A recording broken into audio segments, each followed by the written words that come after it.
Story desk में आप सभी का स्वागत है। आइए सुनते हैं रविंद्रनाथ ठाकुर की कहानी पिंजर। जब मैं पढ़ाई की पुस्तकें समाप्त कर चुका तो मेरे पिता ने मुझे वैद्यक सिखानी चाहिए और इस काम के लिए एक जगत के अनुभवी गुरु को नियुक्त कर दिया। मेरा नवीन गुरु केवल देशी वैद्यक में ही चतुर न था बल्कि डॉक्टरी भी जानता था। उसने मनुष्य के शरीर की बनावट समझाने के आशय से मेरे लिए एक मनुष्य का ढांचा अर्थात हड्डियों का पिंजर मंगवा दिया था, जो उस कमरे में रखा गया जहां मैं पढ़ता था।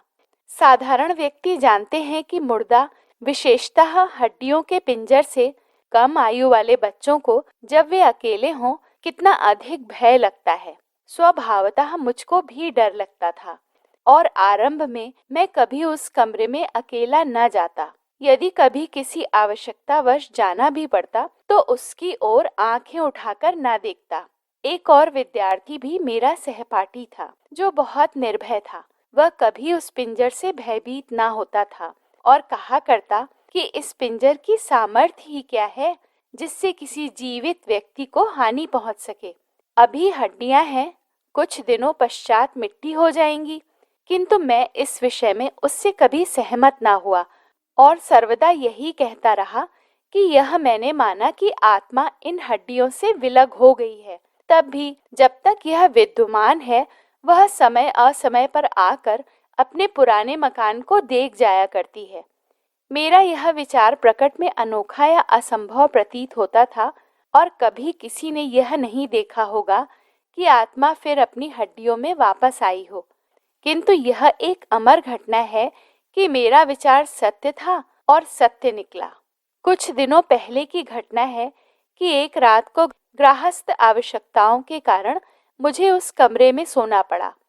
मेरे लिए यह नई बात थी, अतः नींद ना आई और मैं काफी समय तक करवटें बदलता रहा, यहाँ तक कि समीप के गिरजाघर ने 12 बजाए। जो लैंप मेरे कमरे में प्रकाश दे रहा था वह मध्यम होकर धीरे धीरे बुझ गया। उस समय मुझे उस प्रकाश के संबंध में विचार आया कि क्षण भर पहले वह विद्यमान था किंतु अब सर्वदा के लिए अंधेरे में परिवर्तित हो गया। संसार में मनुष्य जीवन की भी यही दशा है, जो कभी दिन और कभी रात के अनंत में जा मिलता है। धीरे धीरे मेरे विचार पिंजर की ओर परिवर्तित होने आरंभ हुए। मैं हृदय में सोच रहा था कि भगवान जाने ये हड्डियां अपने जीवन में क्या कुछ होंगी। सहसा मुझे ऐसा ज्ञात हुआ जैसे कोई अनोखी वस्तु मेरे पलंग के चारों ओर अंधेरे में फिर रही है। फिर लंबी सांसों की ध्वनि जैसे कोई दुखित व्यक्ति सांस लेता है मेरे कानों में आई और पांवों की आहट भी सुनाई दी।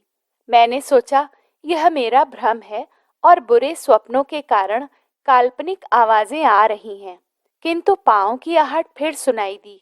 इस पर मैंने भ्रम निवारण हेतु उच्च स्वर से पूछा, कौन है?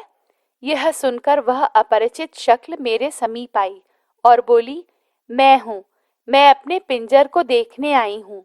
मैंने विचार किया मेरा कोई परिचित मुझसे हंसी कर रहा है, इसलिए मैंने कहा, यह कौन सा समय है पिंजर देखने का? वास्तव में तुम्हारा अभिप्राय क्या है? ध्वनि आई, मुझे असमय से क्या अभिप्राय? मेरी वस्तु है, मैं जिस समय चाहूं इसे देख सकती हूँ। आह, क्या तुम नहीं देखते वे मेरी पसलियां हैं जिनमें वर्षों मेरा हृदय रहा है। मैं पूरे 26 वर्ष इस घोंसले में बंद रही जिसको अब तुम पिंजर कहते हो। यदि मैं अपने पुराने घर को देखने चली आई तो इसमें तुम्हें क्या बाधा है? मैं डर गया और आत्मा को टालने के लिए कहा, अच्छा तुम जाकर अपना पिंजर देख लो, मुझे नींद आती है, मैं सोता हूँ। मैंने हृदय में निश्चय कर लिया कि जिस समय वह यहाँ से हटे मैं तुरंत भागकर बाहर चला जाऊंगा। किंतु वह टलने वाली आसामी ना थी। कहने लगी, क्या तुम यहाँ अकेले सोते हो? अच्छा आओ कुछ बातें करें। उसका आग्रह मेरे लिए व्यर्थ की विपत्ति से कम न था।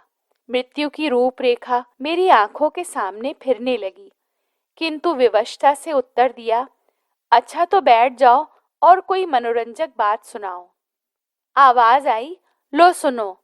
25 वर्ष बीते मैं भी तुम्हारी तरह मनुष्य थी और मनुष्यों में बैठकर बातचीत किया करती थी, किंतु अब शमशान के शून्य स्थान में फिरती रहती हूँ। आज मेरी इच्छा है कि मैं फिर एक लंबे समय के पश्चात मनुष्यों से बात करूं। मैं प्रसन्न हूँ कि तुमने मेरी बातें सुनने पर सहमति प्रकट की है। क्यों, तुम बातें सुनना चाहते हो या नहीं?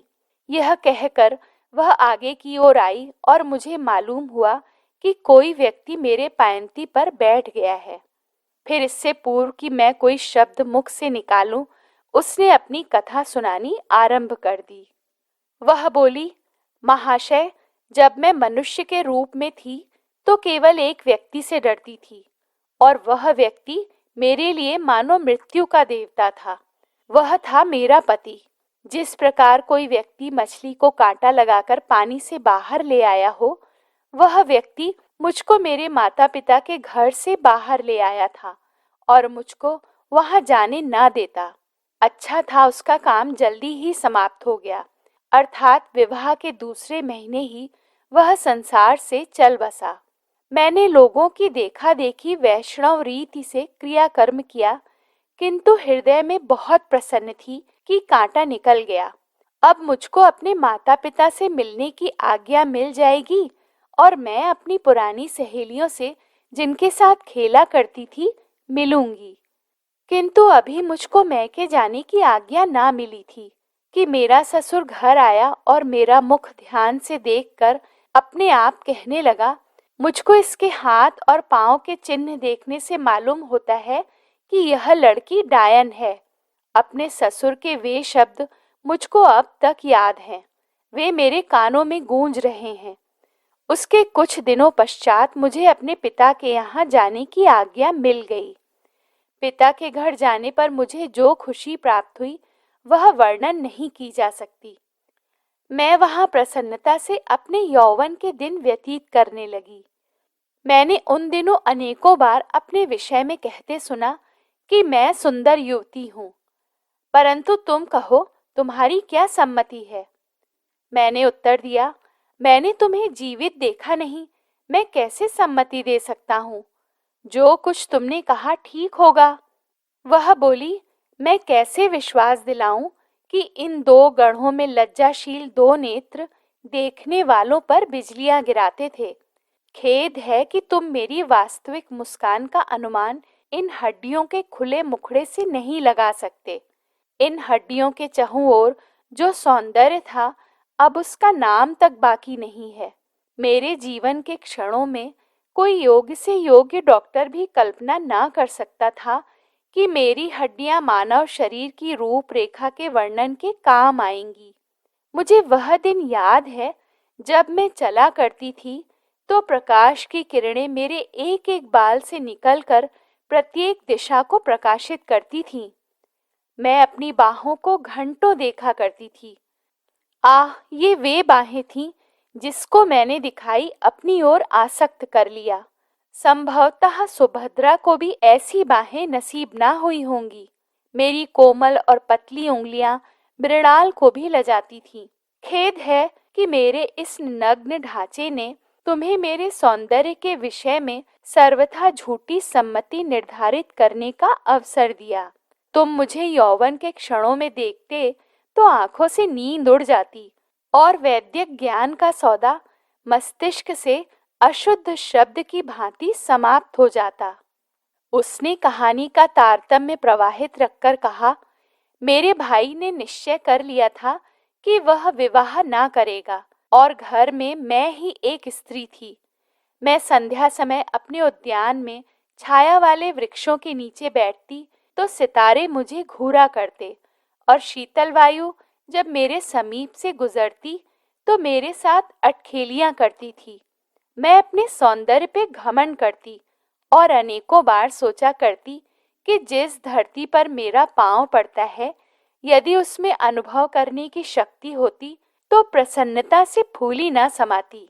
कभी कहती, संसार के संपूर्ण प्रेमी युवक घास के रूप में मेरे पैरों पर पड़े हैं। अब ये संपूर्ण विचार मुझको अनेक बार विफल करते हैं, कि आह, क्या था और क्या हो गया। मेरे भाई का एक मित्र सतीश कुमार था, जिसने मेडिकल कॉलेज में डॉक्टरी का प्रमाण पत्र प्राप्त किया था। वह हमारा भी घरेलू डॉक्टर था।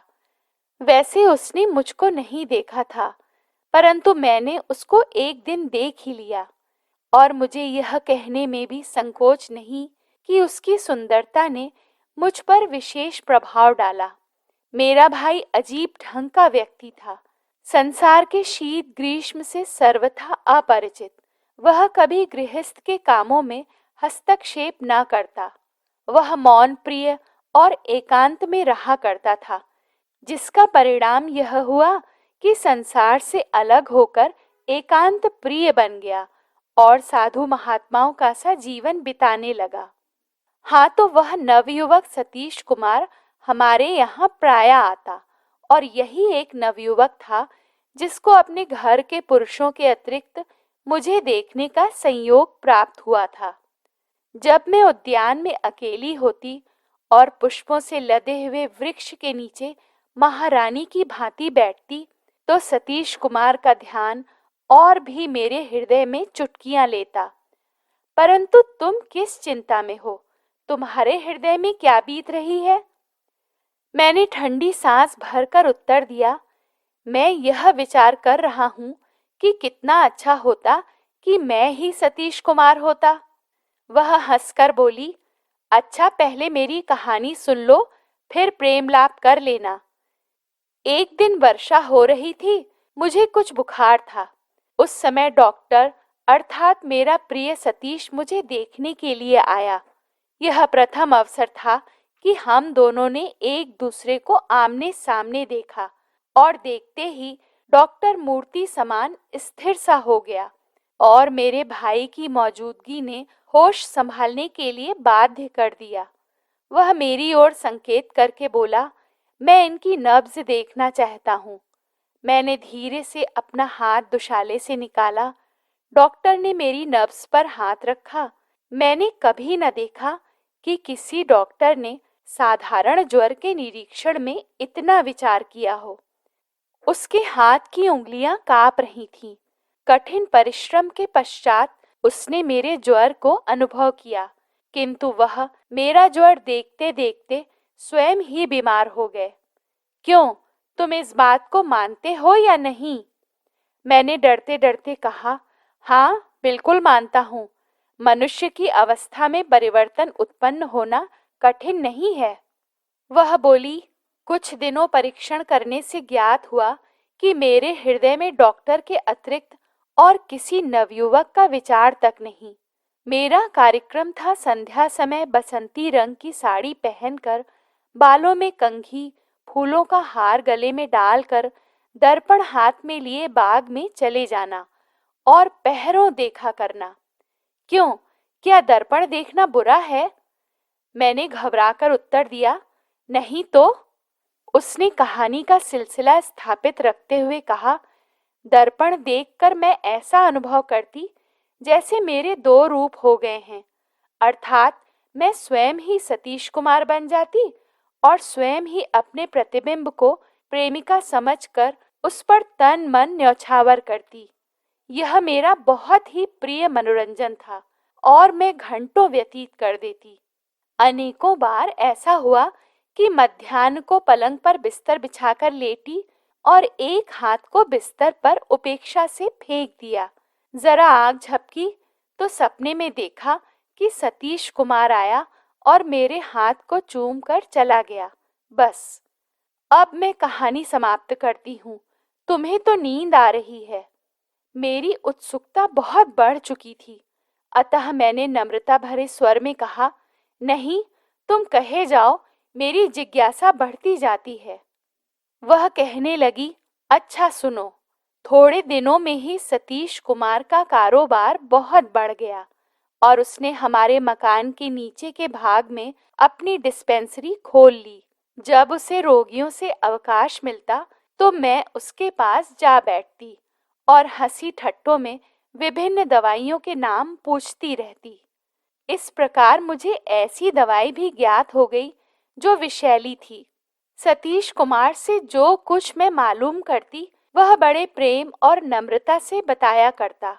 इस प्रकार एक लंबा समय बीत गया और मैंने अनुभव करना आरंभ किया कि डॉक्टर होश हवास खोए से रहता है और जब कभी मैं उसके सम्मुख जाती हूँ तो उसके मुख पर मुर्दनी सी छा जाती है।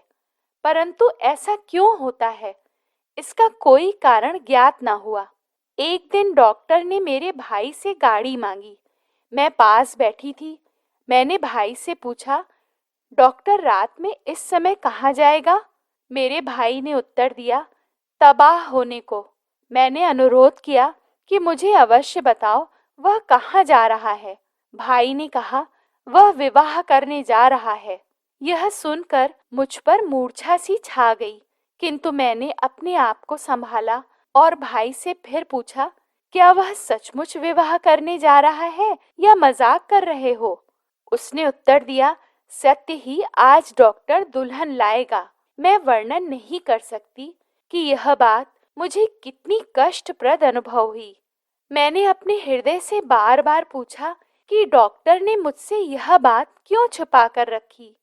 क्या मैं उसको रोकती कि विवाह मत करो? इन पुरुषों की बात का कोई विश्वास नहीं। मध्याह्न डॉक्टर रोगियों को देखकर डिस्पेंसरी में आया और मैंने पूछा, डॉक्टर साहब, क्या यह सत्य है कि आज आपका विवाह है? यह कहकर मैं बहुत हंसी और डॉक्टर यह देखकर कि मैं इस बात को हंसी में उड़ा रही हूँ, ना केवल लज्जित हुआ बल्कि कुछ चिंतित सा हो गया। फिर मैंने सहसा पूछा, डॉक्टर साहब, जब आपका विवाह हो जाएगा तो क्या आप फिर भी लोगों की नब्ज देखा करेंगे? आप तो डॉक्टर हैं और अन्य डॉक्टरों की अपेक्षा प्रसिद्ध भी हैं कि आप शरीर के संपूर्ण अंगों की दशा भी जानते हैं। किंतु खेद है कि आप डॉक्टर होकर किसी के हृदय का पता नहीं लगा सकते कि वह किस दशा में है। वस्तुतः हृदय भी शरीर का भाग है। मेरे शब्द डॉक्टर के हृदय में तीर की भांति लगे, परंतु वह मौन रहा। लगन का मुहूर्त बहुत रात गए निश्चित हुआ था और बारात देर से जानी थी। अतः डॉक्टर और मेरा भाई प्रतिदिन की भांति शराब पीने बैठ गए। इस मनोविरोध में उनको बहुत देर हो गई। 11 बजने को थे कि मैं उनके पास गई और बोला, डॉक्टर साहब, 11 बजने वाले हैं, आपको विवाह के लिए तैयार हो जाना चाहिए। वह किसी सीमा तक चेतन हो गया था। बोला, अभी जाता हूँ। फिर वह मेरे भाई के साथ बातों में तल्लीन हो गया और मैंने अवसर पाकर विष की पुड़िया, जो मैंने दोपहर को डॉक्टर की अनुपस्थिति में उसकी अलमारी से निकाली थी, शराब के गिलास में जो डॉक्टर के सामने रखा हुआ था उसमें डाल दी। कुछ क्षणों के पश्चात डॉक्टर ने अपना गिलास खाली किया और दूल्हा बनने को चला गया। मेरा भाई भी उसके साथ ही चला गया। मैं अपने 2 मंजिले कमरे में गई और अपना नया बनारसी दुपट्टा ओढ़ा, मांग में सिंदूर भर पूरी सुहागन बनकर उद्यान में निकली, जहां प्रतिदिन संध्या समय बैठा करती थी। उस समय चांदनी छिटकी हुई थी। वायु में कुछ सिहरन उत्पन्न हो गई थी और चमेली की सुगंध ने उद्यान को महका दिया था। मैंने पुड़िया की शेष दवा निकाली और मुंह में डालकर एक चुल्लू पानी पी लिया। थोड़ी देर में मेरे सिर में चक्कर आने लगे, आंखों में धुंधलापन छा गया। चांद का प्रकाश मध्यम होने लगा और पृथ्वी तथा आकाश, बेल बूटे, अब मेरा घर जहां मैंने आयु बिताई थी, धीरे धीरे लुप्त होते हुए ज्ञात हुए और मैं मीठी नींद सो गई।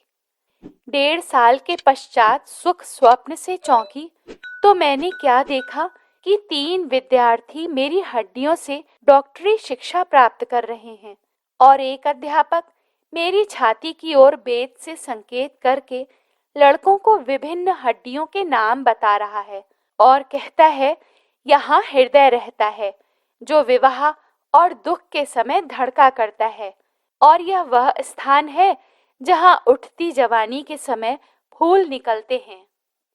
अच्छा, अब मेरी कहानी समाप्त होती है। मैं विदा होती हूँ। अब तुम सो जाओ।